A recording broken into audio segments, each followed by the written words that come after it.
तर मुंबईसाठी महायुतीचा नवा फॉर्म्युला ठरलाय का? भाजपकडून 4 लोकसभा मतदारसंघातून उमेदवार उतरवण्याचे प्रयत्न सुरू आहेत।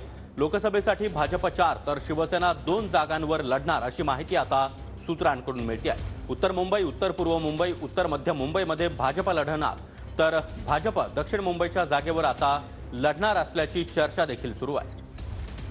आणि या संदर्भात अधिक माहिती देण्यासाठी आमचे प्रतिनिधी विनायक डावरुंग सध्या आपल्या सोबत आहेत। विनायक, सर्वांचंच लक्ष मुंबईकडे लागलेलं आहे आणि अशा पार्श्वभूमीवर भाजप अर्थात महायुतीची मुंबईचं जागा वाटप ठरल्याची माहिती सूत्रांकडून मिळते आहे। सागर बरोबर आहे। जसं लोकसभा निवडणुका जवळ येत आहेत तसे दावे प्रतिदावे जे समोर येताना पाहायला मिळतात। हा एक नवा फॉर्म्युला जो आहे तो समोर आलेला आहे।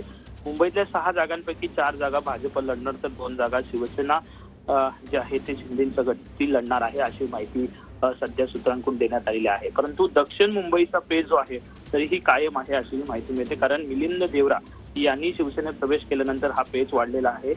या जागेवरती प्रामुख्याने शिवसेना जी आहे ती आग्रही आहे आणि भाजप सुद्धा आग्रही या जागेवरती पाहायला मिळते। दोन्ही पक्ष या जागेवरती आग्रही आहेत, त्यामुळे हा पेच थोडासा कायम आहे। परंतु जो फॉर्म्युला सध्या कळतोय त्यानुसार 4 जागा भाजप आणि 2 जागा शिवसेना लढेल अशी माहिती जी आहे ती सध्या सूत्रांकडून मिळते।